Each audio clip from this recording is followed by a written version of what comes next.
Video की starting में हमें दिखाया जाता है एक कपड़ा पड़ा हुआ होता है और उसे कोई उठा लेता है और ये कोई और नहीं बल्कि फ्रेडरिक होता है। और ये जो कपड़ा होता है वो हमारी फिमलेट ने फेंका होता है रास्ते में। अगले सीन में ये फिमलेट को हमें दिखाया जाता है जहाँ पर वो बैठी हुई होती है अकेले और अचानक ही एक बंदा आ जाता है। और जैसे ही वो आता है हमारी जो फिमलेट थी वो अपने मन में बोली होती है मैं ये सब कुछ कर ही सकती हूँ। और उसके हाथ में जो नेकलेस होता है उसने उसको बहुत ज़्यादा टाइटली पकड़ लिया होता है। और वहाँ पर जो लड़का होता है वो बोल रहा होता है यार तुमने अभी तक साइन नहीं किया, मेरे हिसाब से तुम्हारे को अपने माइंड को चेंज कर लेना चाहिए। और वो उसके करीब बढ़ रहा होता है। अगले सीन में दिखाया जाता है वहाँ पर हमारे फ्रेडरिक को। और जो सुई होती है वो अभी भी परेशान होती है हमारी फिमलेट के लिए क्योंकि 2 दिन गुजर चुके होते हैं जब से वो नहीं आई होती है। फ्रेडरिक जो होता है वो अभी भी बोल रहा होता है अपने मन में कि मुझे जल्द से जल्द सीक्रेट हाइड आउट्स को फाइंड आउट करना होगा। और मैंने बहुत सारे फाइंड आउट कर लिए हैं हाइड आउट कि उसमें मौजूद नहीं है।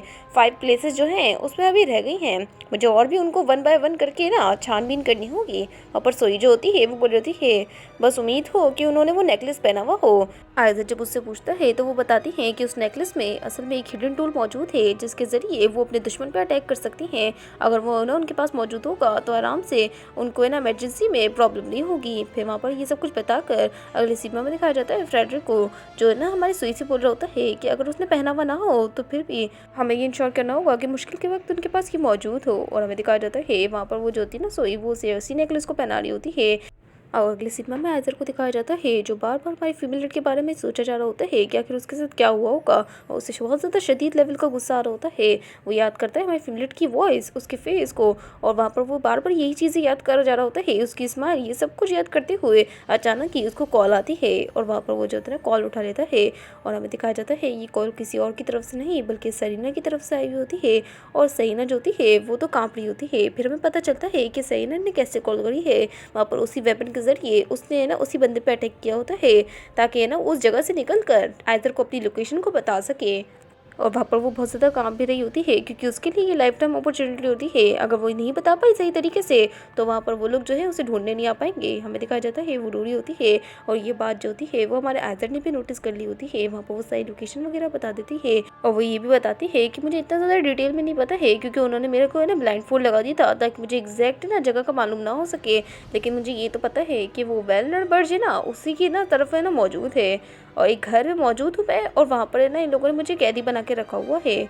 और हमें दिखाया जाता है वहाँ पर आयज़र बोल रहा होता है तुम फिक्र नहीं करो, ऐसा करो तुम आंखें बंद करके याद करो कि आखिर उस वक्त जब है ना तुम्हारे को ब्लाइंड फोल्ड लगाया गया था तो वहाँ से क्या स्मेल आ रही थी। हमारी जो फिमलेट थी वो याद करती है और वहाँ पर वो बता रही होती है मुझे लगता है ये पेंट की ना थोड़ी सी ना फेंट सी स्मेल थी, लगता है वहाँ पर एक मशीन लाइक साउंड भी आ रहा था, तो हो सकता है कि कोई ना इंडस्ट्री वगैरह हो। अचानक से हमें दिखाया जाता है कोई बोल रहा होता है आखिर तुम इतना ज़्यादा चुप क्यों हो वे जैक, आखिर क्या हुआ है। और वहाँ पर हमारी जो फिमलेट थी वो बोल रही थी मैं आप बात नहीं कर सकती हूँ क्योंकि यहाँ पर जो वॉचर है वो आ चुका है। हमें दिखाया जाता है आयज़र बोल रहा होता है लेकिन सलीना मुझे पता है ये डरावना होगा बट तुम्हें पता है ना तुम्हें थोड़ा सा शांत रहना होगा और इस सिचुएशन में रिलैक्स रहने की कोशिश करो, मैं तुम्हारे पास जल्द से जल्द पहुँच जाऊँगा। और हमारी जो फिमलेट होती है वो रोने लग जाती है क्योंकि उसे एक दिलासा मिल चुका होता है कि जो हमारा आयज़र है वो ज़रूर आएगा। और हमें दिखाया जाता है वो अपने मन में बोल रही है आखिर मैं इसके प्रॉमिस पे बिलीव क्यों कर रही हूँ। अगले सिनेमा में दिखाया जाता है हमारे आयज़र को जो राहुल जो होता है वो उसे बता रहा होता है जो लोकेशन है वो इस जगह पे मौजूद है और वो सारी डिटेल्स बताता है कि सहीना ने जो जो कहा है वो सब कुछ मैच कर रहा है। लेकिन हमारा जो आयज़र होता है वो अपने मन में बोलता है वो प्रॉब्लम जो है वो असल में ये नहीं है कि हमने उसकी लोकेशन को फाइंड आउट कर लिया, लेकिन असल में जो प्रॉब्लम है वो अभी के वक्त है क्योंकि वो बहुत ज़्यादा कांप रही थी और मुझे डर लग रहा है कि कुछ हो ना जाए। हमें दिखाया जाता है राहुल बोल रहा होता है हमने फिगर आउट कर लिया है तो मैं जल्दी से फ़ोन कंपनी को भी कॉन्टैक्ट कर देता हूँ ताकि वो उस लोकेशन में ना हमारी मदद कर सके।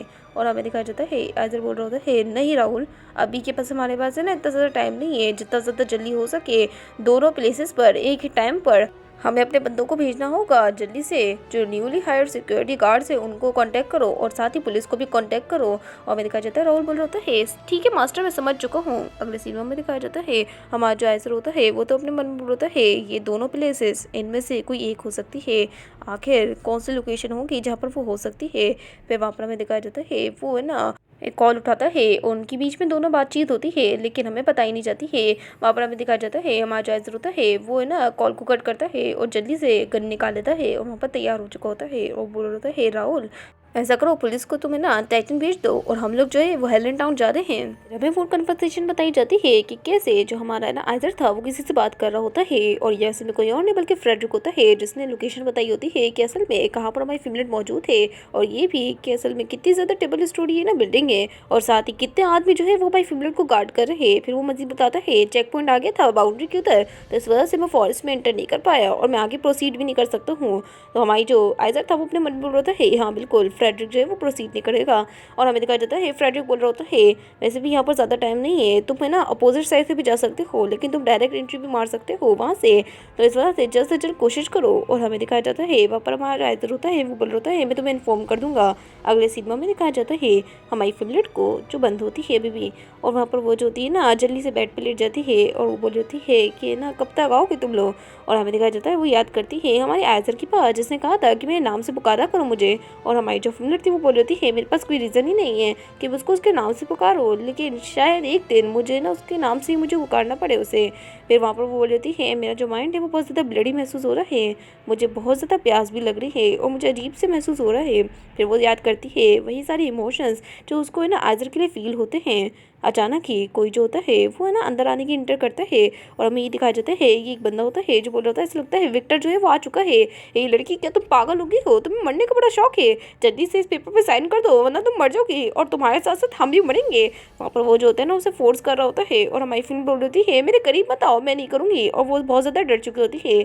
अचानक ही गन शॉट की आवाज़ आती है, वो जो लड़का था वो बोल रहा होता है ऐसा लगता है विक्टर आ गया, वो हम सबको मार डालेगा, जल्दी से पेन को पकड़ो और साइन करो। और उसने हमारी फिमलेट का हाथ भी पकड़ लिया होता है। अचानक ही कोई एंट्री मारता है वहाँ पर और हमारी जो फिमलेट थी और वो लड़का था दोनों ही देखते हैं वहाँ पर एक है ना बंदे के हाथ में ना गन होती है, और असल में ये बंदा जो होता है वो कोई विक्टर वगैरह नहीं होता है बल्कि ये कोई और नहीं बल्कि हमारा आइजर होता है जो आ चुका होता है। और आइजर जो होता है जैसे ही आता है ना तो वो हमारी फिमलेट की ना चेस्ट को देखता है जहाँ पर बटन्स नहीं होते हैं और उसको कुछ गलतफहमी ही हो जाती है। वहाँ पर वो बहुत ज़्यादा गुस्से में लग रहा होता है। हमें दिखाया जाता है वो बंदा बोल रहा होता है तुम तो विक्टर नहीं हो तो फिर आखिर कौन हो। और इससे पहले वो कुछ बोल पाता अचानक ही हमारे आइजर ने उस पर गन के ना चला दिया होता है। वहाँ पर हमारी जो फिमलेट थी वो बहुत ज़्यादा डरी होती है, गन शॉट की आवाज़ की वजह से आइजर चलाया जा रहा होता है और वो रुक भी नहीं रहा होता है। हमारी जो फिमलेट थी वो अपने मन में बोल रही थी मुझे बहुत ज़्यादा डर लग रहा है, अगर मैं देखूँ तो ये दोनों यानी विक्टर और आइजर बिल्कुल सेम लग रहे हैं, प्लीज़ रुक जाओ आइजर प्लीज़ रुक जाओ। और वहाँ पर वो अपने मन में यही बोल रही है। फिर वो बोलती है अरे रुक जाओ, और आइजर जो होता है वो भी रुक रहा नहीं होता है, वो बार बार शूट कर ही जा रहा होता है। अचानक ही हमारी फिमलेट जो होती है वो उसका नाम पुकारती है और हमारा जो आइजर होता है वो रुक चुका होता है और अपने होश में आ जाता है। फिर हमारी जो फिमलेट थी वो बोलती है प्लीज़ रुक जाओ प्लीज़, और वो रो रही होती है और बोल रही है उस आदमी को मत मारो। हमारा जो आइजर होता है जैसे उसे रोते हुए देखता है वो जल्दी से उसके पास आता है और वहाँ पर उसे हक कर लेता है। और हमारी जो फिमलेट थी वो भी रो रही होती है। आइजर बोल रहा है प्लीज़ मत रो, मैंने उसे नहीं मारा है, वो नहीं मरा है। और हमारी फिमलेट बोल रही होती है वो बहुत ज़्यादा डर चुकी थी क्योंकि मुझे ऐसी आवाज़ बहुत ज़्यादा बुरी लगती है। हमारा जो आइजर होता है वो उसे अपनी गोद में उठा लेता है और वहाँ पर राहुल जो होता है वो हमारी फिमलेट से पूछता है कि वो ठीक है या नहीं। हमें दिखाया जाता है राहुल बोल रहा होता है मैं जल्दी से पुलिस को रिपोर्ट कर देता हूँ और हम सारी चीज़ों का ख्याल रख लेंगे, तो आपको परेशान होने की ज़रूरत नहीं है। हमें दिखाया जाता है आइजर जो होता है हमारी फिमलेट के साथ निकल चुका होता है और साथ में हमें दिखाया जाता है सारे बंदों को उन लोगों ने ढेर कर दिया होता है। और राहुल जो होता है वो बोल रहा होता है अपने मन में विक्टर यहाँ पर नहीं है इसका मतलब वो बच चुका है। फिर वो बोलता है जल्दी से इनको हॉस्पिटल में पहुंचाओ। अगले सीन में दिखाया जाता है आइजर और हमारी फिमलेट को जो एक लेक के पास होते हैं वहाँ पर आइजर बोल रहा होता है जल्दी से इसे उतारो, और हमारी फिमलेट समझ नहीं पाती है। वहाँ पर आइजर जो होता है वो उसके कोट को उतारता है और हमारी फिमलेट बोली होती है आखिर तुम ये क्या कर रहे हो। आइजर बोल रहा होता है ये खून के दाग ये बहुत ज़्यादा इम्प्योर है तो मैं इसे हटाना चाहता हूँ। और हमें दिखाया जाता है उसकी स्किन पर भी लगे हुए होते हैं जिस वजह से वो हमारी फिमलेट की ड्रेस को फाड़ता है और वहाँ पर वो जो होता है ना पानी में चले जाता है, वो अपनी शर्ट उतारता है और वहाँ पर हमें दिखाया जाता है वो उसको गीला करता है और वहाँ पर हमारी फिमलेट के पैर को साफ करने लग जाता है। और हमारी फिमलेट जो होती है वो उसे देख के बोल रही होती है ऐसा लगता है कि तुम बहुत ज़्यादा अलग लग रहे हो, मैं समझ पा रही हूँ मेरा जो अपीयरेंस है वो इतना ज़्यादा अच्छा नहीं है, लेकिन फिर भी आखिर तुम इतना ज़्यादा गुस्से में क्यों हो। आइजर जो होता है वो तो अभी भी गुस्से में होता है और हमारी फिमलेट बोल रही है तुम इतना गुस्से में नहीं होना चाहिए क्योंकि मैं असल में ना प्रॉब्लम में थी। वहाँ पर आइजर चुप होता है और अपने मन में बोल रहा है उस आदमी को उस सिचुएशन में देखकर मेरा जो ब्लड था वो बहुत ज़्यादा बॉयल करने लग गया, दिल चाह रहा था कि मैं उस बंदे को ख़त्म कर दूँ लेकिन फिर तुमने मुझे रोक दिया, वरना तो मैं उसे ख़त्म करने के मूड में था। विक्टर आखिर तुमने ये सब कुछ क्या किया। फिर वहाँ पर वो याद करता है कि ना कैसे हमारी जो फिमलेट है वो बहुत ज़्यादा नफरत करती है उससे। फिर वो याद करता है कि जो हमारी फिमलेट थी वो कैसे उसके सामने रोई थी और ये सब कुछ याद करके वहाँ पर वो जो होता है ना हमारी फिमलेट के पास आ जाता है और वहाँ पर उसके करीब होता है मैं बहुत ज़्यादा गुस्से में था और इस वजह से मैं जल्दी से हेलमेट डाउन आ गया और मेरा जो टारगेट था वो असल में विक्टर था और अब मेरा जो टारगेट है वो विक्टर ही है और इसको मैं ख़त्म करने वाला हूँ। फिर वहाँ पर वो जो होता है ना उठने लग जाता है और हमारी ब्लेड उसे रोकती है उसके हाथ पकड़कर और वहाँ पर हमारा आइजर बोल रहा होता है चलो कार में चलते हैं और वो हैरान भी होता है क्योंकि हमारी ब्लेड ने उसका हाथ पकड़ा होता है। हमारी ब्लेड बोल रही होती है मैं तुम पे चिल्लाई थी, मुझे माफ़ कर देना क्योंकि उस टाइम है ना मैं बहुत ज़्यादा डरी हुई थी। ऐसा नहीं है कि मुझे ना नफरत है इन चीज़ों से, लेकिन फिर भी तुम्हारा हर चीज़ के लिए बहुत बहुत शुक्रिया आइजर। आइजर जो होता है वो तो चुप होता है। अगले सीन में दिखाया जाता है हमारी ब्लेड को जो जारी होती है और वहाँ पर वो आइजर को देखती है, फिर वो एक क्रॉस रोड को देखती है और हमें दिखाया जाता है वो अपने मन में बोल होती है मुझे अजीब सा महसूस हो रहा है, आखिर ये लोग जो है वो डिफरेंट पाथ क्यों ले रहे हैं, हमें तो घर पे जाना चाहिए ना।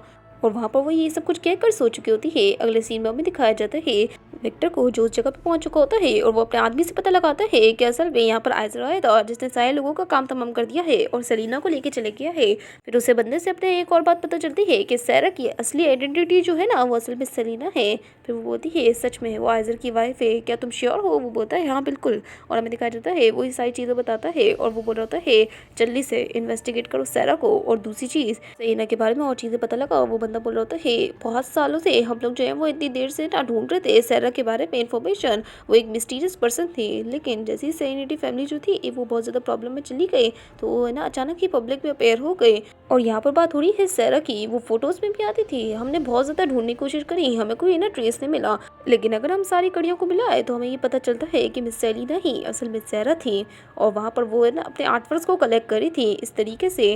और हमें दिखाया जाता है वहाँ पर फ्रेडरिक जो होता है वो तो अपने मन में यही सोच रहा होता है कि मुझे ये समझ आ रहा है कि वो आखिर सेरेनिटी की लीडर क्यों है। वो उस वक्त अपनी आइडेंटिटी जो थी ना उस सिचुएशन में भी उसने रिवील नहीं करी और उसके फेस पर कोई डर का भाव भी नहीं था। हमें दिखाया जाता है वो बोल रहा है वैसे भी ये बिग प्रॉब्लम नहीं होनी चाहिए, हमें उसे पहले ही मार देना चाहिए था, है ना।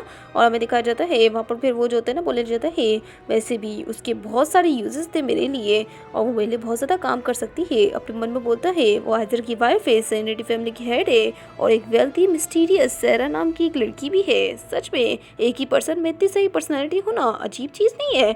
अगले सीन में दिखाया जाता है मैं फीमेल बेड पर लेटी हुई होती है और वहाँ पर डॉक्टर बता रही होती है इनको है ना डिहाइड्रेशन की सिम्टम्स है असल में और इनको बहुत ज़्यादा है ना टेंशन हुई है, स्ट्रेस हुआ है, जिस वजह से इनकी हालत ऐसी हो गई है। वहाँ पर आइजर बोलता है अच्छा ठीक है। वहाँ पर वो लड़की बोल रही होती है इनको रेस्ट की ज़रूरत है और मैं ना इनकी कंडीशन को चेक करने आती रहूँगी, लेकिन फिर भी इनका कोई ख्याल रखे। अगले सीनों में दिखाया जाता है हमारी फीमेल सोच रही होती है कि मैंने किस तरीके से इस जगह पे ना इतने सारे दिन गुजार लिए हैं जिस जगह का मुझे नाम ही नहीं पता है। फिर वो बोलती है वैसे सुई और फ्रेडरिक कैसे होंगे, बस उनके बारे में सोचती रहती हूँ। और लेकिन एक मिनट, मेरा ख्याल रखने वाला यहाँ पर कोई मौजूद है और वो आइजर होता है। वहाँ पर वो आइजर के साथ बातें कर रही होती है, बोल रही है मेरा पेट भर गया है, लेकिन आइजर बोलता है और खाओ। अगले सीन में हमारी फीमेल जो होती है वो अपने आप को कवर करके बैठी हुई होती है क्योंकि उसे बहुत ज़्यादा है ना एम्बेरसिंग महसूस हो रहा होता है क्योंकि जब उसने ना उसे हक किया था और साथ ही उसने उसका हाथ पकड़ा था, ये सब कुछ याद करके उसे बहुत ज़्यादा अजीब सा महसूस हो रहा होता है। हमारा आइजर भी पूछता है कि आखिर तुमने ब्लैंकेट अपने ऊपर क्यों चढ़ाई हुई है। फिर वो बोलता है अगर तुम जाग चुकी हो तो जल्दी से कुछ खा लो, लेकिन हमारी फीमेल बोलती है मुझे भूख नहीं लग रही है। आइजर बोलता है तो फिर आखिर तुम ना इस सिचुएशन में ठीक कैसे होगी, तुम्हारे को थोड़ा सा खाना तो चाहिए ना। और हमारी फीमेल बोलती है तुम फिक्र नहीं करो, वैसे भी जब मैं किडनैप थी ना तो मैंने बहुत सी चीज़ें खाई थी। फिर वो बोलता है क्या मतलब। वो बताती है कि मेरे साथ है ना कैंडीज़ थे। फिर वो ये बताता है अच्छा तो तुमने वो कैंडीज़ खाई थी उन दिनों। वहाँ पर वो बोल रही है हाँ बिल्कुल। और वो अपने मन बोल रही है जो आइजर का विला था मैं उसके बारे में बहुत ज़्यादा क्यूरियस थी, लेकिन जब से ही मैं ना किडनैपिंग से वापस आई हूँ इसके ना बिल्कुल एक्सप्रेशन बदल गए हैं। पहले तो ये दिखाता था ये बहुत केयर करता है, अचानक ही कोई बोलता है आइजर, और ये असल में आइजर का दोस्त होता है जो उसे बुला रहा होता है किसी चीज़ के लिए। और वहाँ पर आइजर जो होता है वो जाने वाला होता है, लेकिन हमारी जो फील्ड होती है वो उसे रोकती है और वहाँ पर वो उसका हाथ पकड़ लेती है और बोल रही है प्लीज़ पंच आओ। और आइजर जो होता है फिर वो अपने दोस्त से बोलता है मैं तुम्हारे साथ आ नहीं सकता हूँ, मैं अपनी वाइफ को अकेले नहीं छोड़ के जा सकता हूँ। और हमारी जो फिल्म थी उसे थोड़ा सा अच्छा लगता है क्योंकि जो आइजर है उसे अपनी वाइफ कह रहा है और वहाँ पर जो उसका दोस्त था वो तो उससे चिढ़ा रहा होता है कि तुम्हारे पास वाइफ भी है, अच्छा मुझे भी देखने दो। वो आता है लेकिन हमारा जो आइजर था वो उसके मुँह पे ना खिड़की को बंद कर देता है। हमें दिखाया जाता है वो बोल रहा होता है तुमने तो मुझे जाने भी नहीं दिया, तुम कितनी ज़्यादा बुरी हो। और हमारी फिल्म को गुस्सा आ जाता है। हमें दिखाया जाता है वो बोल रही है अगर तुम ना मुझे इतनी ज़्यादा बोरिंग जगह पर लेके आ गए हो तो आखिर मैं अकेले कैसे रहूँगी, वैसे भी मुझे ना कुछ क्लोथ्स चाहिए, क्या मैं यही शर्ट पहन के रखूँगी। वहाँ पर आयज़ा बोल रहा होता है वैसे भी तुम्हें बाहर थोड़ी ना जाना है, तो यही शर्ट पहन के रखो। हमारी फेवरेट बोली होती है नहीं मुझे शर्ट चाहिए, तुम्हारी वजह से मैं जो हूँ वो एक सिंगल स्टेप भी नहीं ले पा रही हूँ इस घर के अंदर। मुझे देखना है कि आखिर ये किस तरीके का घर है और दूसरा मैं कहाँ पर मौजूद हूँ। लेकिन तुमने मुझे बेड पर लिटा के रखा हुआ है ये कहते हुए कि मुझे आराम करना है, मेरी बॉडी को अच्छा फील करना चाहिए। और वहाँ पर वो जो होती है ना उसके पास आ जाती है और वो बोल रही होती है कि ये गलत है, मैं यहाँ पर नहीं रहना चाहती हूँ, मेरा दिमाग ख़राब हो चुका है एक ही कमरे में रह कर।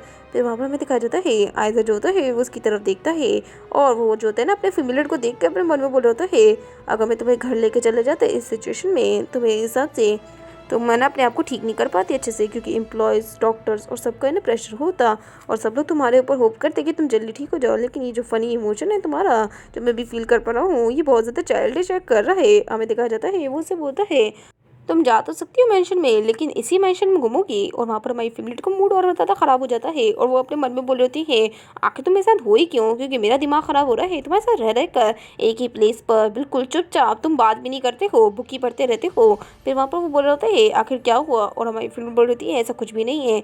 फिर वहाँ पर वो बोल रहा होता है तुम्हें तो ये अच्छा महसूस हो रहा होगा ना, तुम जा के सकती हो। और हमारी जो फ्लर्ट थी वो अपने मन में बोल रही होती है अगर मैं कंक्लूजन की तरफ देखूँ तो ये अच्छे से एंड हो रहा है, लेकिन मेरा मूड ख़राब हो रहा है इस चक्कर में हमारी वजह से हम यहाँ पर मौजूद है क्योंकि तुम्हें पसंद था। लेकिन फिर भी तुम्हें ना बुक पढ़ते हुए देखकर ऐसा लग रहा है कि तुम्हें बिल्कुल भी फिक्र नहीं है मेरे बारे में, लेकिन एटलीस्ट तुम्हें थोड़ी तो फिक्र होनी चाहिए। फिर वहाँ पर वो उसके करीब आ जाती है और उसकी है ना बहुत करीब होने की वजह से आयज़र उससे यही पूछते हैं क्या कि तुम ये क्या कर रही हो। फिर वो है ना उसकी यही पोज को याद करता है। वहाँ पर हमारी फीमेल बोल होती है मुझे बहुत ज़्यादा अजीब सा महसूस हो रहा है इस वजह से मैं ऐसी हूँ। और वहाँ पर वो अपने मन में बोल होती है आखिर मुझे इतना ज़्यादा अच्छा महसूस क्यों हो रहा है, मेरी जो हार्ट बीट है वो बहुत ज़्यादा तेज़ी से बढ़ रही है, इसके फेस को देख कर मुझे अजीब सा महसूस हो रहा है। और वहाँ पर हमारा जो आयज़र था वो भी अपने मन में यही बोल होता है मेरी परमिशन के बगैर ये मेरे ऊपर आ गई है। फिर वहाँ पर वो देखता है हमारी फीमेल जो है वो अपने होठों को बाइट कर रही है, उसे मना करता है लेकिन हमारी फीमेल अभी भी बाइट करी होती है। फिर वहाँ पर वो उसे बोलता है आखिर तुम ये क्या कर रही हो, रुक जाओ मैंने मना किया ना। और वो उसके होठों को टच करता है। हमारी जो फ्रेंड थी वो उसका हाथ हटाती है और बोल रही है आखिर तुम इतनी ज़्यादा केयर क्यों करते हो, वैसे भी मैं बहुत ज़्यादा बुरे मूड में हूँ और इस वजह से मैं अपने टंग को बाइट कर रही हूँ, वैसे भी तुम्हें फ़िक्र करने की ज़रूरत नहीं है, चाहे कुछ भी हो जाए मेरे साथ, तुम तो बस बुक पढ़ते रहोगे ना बेवकूफ़ों की तरह। और हमारा जो आता था वो अपने मन में बोल रहा है कि ये इस वजह से नाराज़ है क्योंकि मैं बुक पढ़ रहा हूँ। फिर वहाँ पर हमारी फीमेल बोलती है मैं पागल हो जाऊँगी बिल्कुल ही। हमें दिखाया जाता है वो उसे बोल ही देती है कि मैं तुम्हें पसंद करती हूँ। और आयज़र जैसे ही ये बात सुनता है बेचारे का रिएक्शन ऐसा होता है कि उसके हाथ से बुक गिर जाती है और वो बोल रहा है 1 मिनट मैं पहले कहना चाहता था तुम्हें ये चीज़, लेकिन तुमने ये कैसे कह दी। और वहाँ पर ये सब कुछ वो अपने मन में बोलता है और उसे ना अपने करीब करता है और वहाँ पर वो बोल रहा होता है अपने मन में मैं तुम्हें कब से चाहता था। और वहाँ पर वो उसे किस कर लेता है।